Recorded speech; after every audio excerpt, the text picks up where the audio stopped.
அளவு சட்டையை அளந்து கால் மார்பு சுற்றளவை கண்டுபிடிச்சி தையலுக்கு சேர்த்து அதை அரை மார்பு சுற்றளவாக கன்வெர்ட் பண்ணி வந்த அளவு தான் 22. அந்த 22 எடுத்து நம்ம அரை மார்பு சுற்றளவுக்கு துணியை கட் பண்ணிட்டோம். ப்ளவுஸ் கட் பண்ணுறதுக்கு 4 ஃபோல்டிங் ப்ளவுஸ் கட் பண்ணுறதுக்கு அதை இப்போ டபுளாக மடிச்சுக்கிட்டோம்.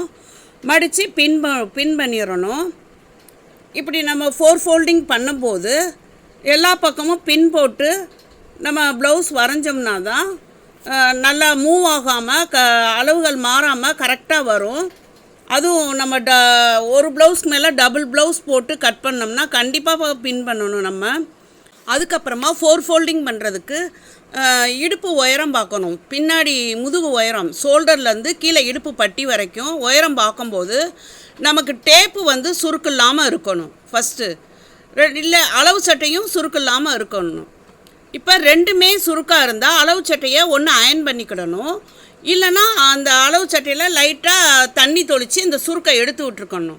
இப்போ ரெண்டும் அப்படி செய்ய முடியலைன்னா இப்போ இந்த அளவு சட்டையில் சுருக்காக இருக்குது, நான் தண்ணி தொளிச்சியும் சுருக்கை எடுத்து விடலை. அப்போ நம்ம என்ன செய்யணும், அளவு சட்டையை கீழே வைக்காமல் டேப்பை கீழே விரித்து வச்சு சுருக்கு இல்லாமல் நல்லா அப்படி இருக்கணும், நல்லா ஸ்ட்ரைட்டாக. அதுக்கப்புறம் தான் உயரத்தை கண்டுபிடிக்கணும். இப்போ 14 இருக்குது. தையலுக்கு 2 இன்ச்சு சேர்த்து 16 எடுத்து இடுப்பு உயரத்தை ஃபஸ்ட்டு மார்க் பண்ணணும்.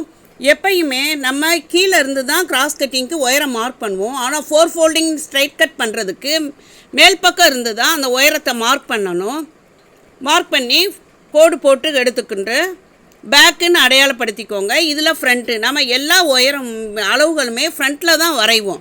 அப்போ நமக்கு ஃப்ரண்ட்டு தான் மேல் பக்கம் வரணும், பேக்கு அப்படி பின்னாடி போயிடணும். இப்படி தான் 4 ஃபோல்டிங் எடுக்கிறதுக்கு நம்ம மடித்து போடணும். அந்த அளவெல்லாம் கரெக்டாக இருக்கணும், பேக்குக்கு சரியாக இருக்கா அப்படின்லாம் செக் பண்ணி அதுக்கப்புறம் மடித்து போட்டு ஃப்ரண்ட்டுக்கும் கிராஸ் உயரம் வரைக்கும் துணி இருக்கா அப்படின்னு செக் பண்ணிட்டு தான் மடிக்கணும். இல்லைன்னா நமக்கு ஒன்று பின்னாடி முதுகு உயரம் காணாது, இல்லைன்னா முன்னாடி அந்த கிராஸ் உயரம் காணாது. இதெல்லாம் பார்த்து தான் 4 ஃபோல்டிங் பண்ணணும். Thanks for all. Please subscribe my channel.